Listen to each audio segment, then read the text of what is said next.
ស្រស់ផ្លែចំលែកល្អដូចទៀបអាប់សអើយពីសួគីរូបរាងស្រស់ផ្លែចំលែកល្អដូចទៀបអាប់សអើយពីសួគីថាតានាងមកពីឋានណាខានខ្លាលេងស្រះឥតអាងញាត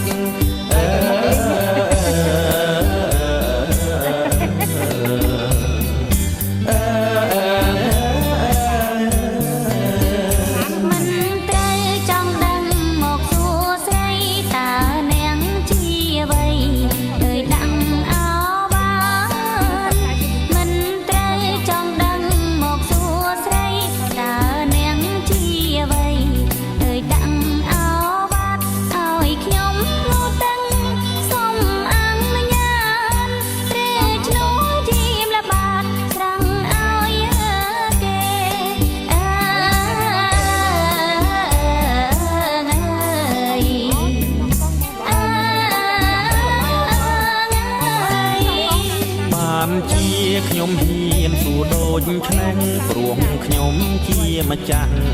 ស្រះណាមៀងមេ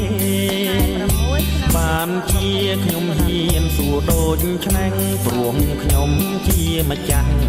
ស្រះណាមៀងមេស្រីណាងូតហើយមិនរួចទេត្រូវប្រគល់ក្តីស្នេហ៍កិច្ចមិនបាន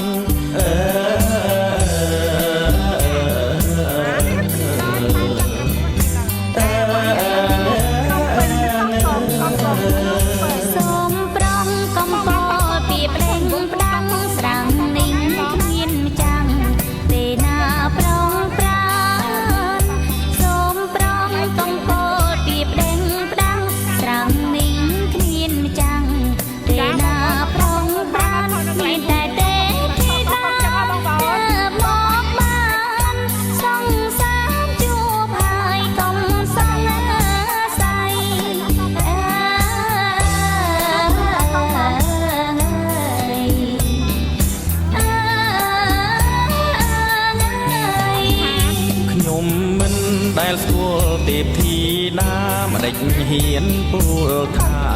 អើយយ៉ាងនេះខ្ញុំមិនដែលស្គាល់ទេពធីតាម្ដេចហ៊ានពោលថាអើយយ៉ាងនេះនាងចង់អួតខ្លួនឬចរណៃ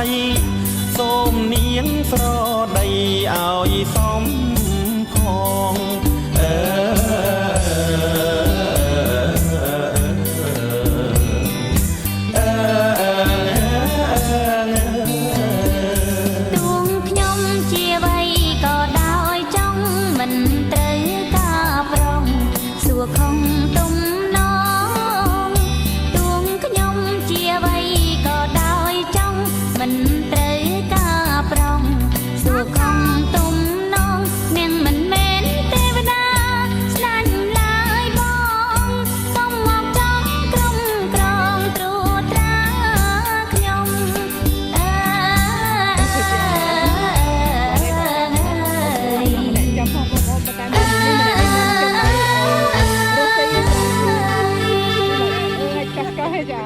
Skala.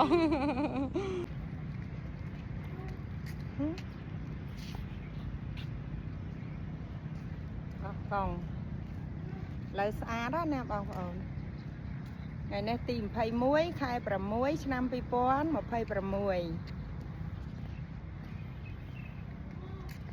ពិតជាស្រស់ស្អាតបាយកោះកង